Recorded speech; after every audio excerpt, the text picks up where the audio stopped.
வணக்கம் மக்களே! தினம் தினம் நம்ம நாட்ல நடக்கிற பயங்கர பிரச்சனைகள்லாம் இருந்துகிட்டே இருக்கு. அதில முக்கியமான ஒரு பிரச்சனை அப்படின்னு பார்த்தீங்கன்னா, இந்த பாலியல் வன்கொடுமை. தினம் தினமும் வந்து பார்த்தீங்கன்னா, நம்ம தமிழ்நாட்ல மட்டுமே நூத்துக்கணக்கான பாலியல் வன்கொடுமைகள் நடக்குது. ஸோ, இதில ஒரு சில விஷயம் தான் நம்மளுக்கு தெரிய வருது.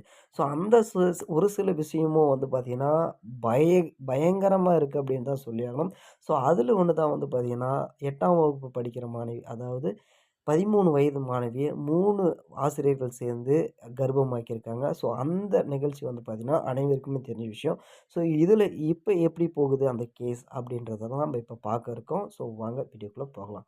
அதாவது மாணவி வந்து பார்த்தீங்கன்னா, பலாத்காரம் செய்த 3 ஆசிரியர்கள யாரும் வாதாட வரமாட்டாங்க அப்படின்ற மாரி வழக்கறிஞர் சங்கம் வந்து பார்த்தீங்கன்னா, அறிவிப்பு வந்து வெளியிட்டிருக்காங்க. மாணவி வந்து பார்த்தீங்கன்னா, பாலியல் வன்கொடுமை செஞ்சு கர்ப்பமாக்கி 3 ஆசிரியர்களையும் யாரும் வாதாட வரக்கூடாது அப்படின்னு கிருஷ்ணகிரி மாவட்டத்த சேர்ந்த வழக்கறிஞர்கள் சங்கம் வந்து பார்த்தீங்கன்னா, இது நிறைவேற்றியிருக்கு.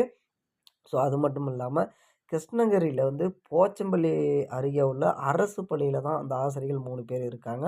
ஸோ, சின்னசாமி அவரோட வயது 57, ஆறுமுகம் 45, பிரகாஷ் 37 ஆகிய 3 பேரும் சேர்ந்து தான் அந்த பள்ளி படிக்கும் மாணவிய வந்து பார்த்தீங்கன்னா, பாலியல் வன்கொடுமை செஞ்சு கர்ப்பமும் ஆக்கியிருக்காங்க. இந்த சம்பவம் கடும் அதிர்வலைய வந்து ஏற்படுத்தியிருக்கு. ஸோ, இது அரசியல் வட்டாரத்திலும் சரி, அதே மாரி ஆசிரியர் வட்டாரத்திலயும் சரி, மாணவ, மாணவிகள் வட்டாரத்திலயும் சரி, பெற்றோர்கள் வட்டாரத்திலும் சரி. ஏன்னா, ஒரு பாதுகாப்பான இடம் 2 தான் அப்படின்னு சொல்லுவாங்க. ஒண்ணு வகுப்பறை, இன்னொன்னு வந்து பார்த்தீங்கன்னா, போலீஸ் ஸ்டேஷன்ல கூட வந்து பார்த்தீங்கன்னா, உங்களுக்கே தெரியும். காவல் வந்து காக்கிற காவலாளிகளே நெறைய வந்து வன்கொடுமைலாம் நடக்கிற காலமாயிடுச்சு அப்படின்ற குற்றச்சாட்டுகள் இப்ப எதிர்க்கட்சியா வந்து வச்சுட்ருக்காங்க. அதாவது இப்ப வந்து பார்த்தீங்கன்னா, இந்த திமுக ஆட்சி ஒரு சரியான ஆட்சி இல்ல. அதாவது பெண்களுக்கு வந்து பார்த்தீங்கன்னா, சரியான பாதுகாப்பு இல்ல அப்படின்ற குற்றச்சாட்ட வந்து வச்சுட்ருக்காங்க. ஸோ, போக்சோ சட்டப்பிரிவுல வந்து கைது செய்து சிறையில் அடைத்து மேலும் அவர் வந்து 3 பேரையும் வந்து பார்த்தீங்கன்னா, பணியிலிருந்து சஸ்பெண்ட் செய்து மாவட்ட முதன்மை கல்வி அலுவலர் உத்தரவிட்டிருக்காரு. இதற்கிடையே கைது செய்யப்பட்ட 3 ஆசிரியர்களையுமே வாதாட போவது கிடையாது அப்படின்னு வழக்கறிஞர்களும் முடிவும் வந்து செஞ்சிருக்காங்க. ஸோ, பள்ளி வளாகத்தில மாணவிக்கு நேர்ந்த கொடுமை பெற்றோர்களிடையே வெறும் கடும் அதிர்வலைய வந்து ஏற்படுத்தியிருக்கு அப்படின்றதையும், ஸோ ஆசிரியர்கள நம்பி தான் வந்து பிள்ளைங்கள பள்ளிக்கு அனுப்புறோம். பள்ளி அவர்களுக்கு யாருமே வந்து பாதுகாப்பு தரதில்ல அப்படின்னு பெற்றோர்களும் வந்து கேள்வி எழுப்பியிருக்காங்க.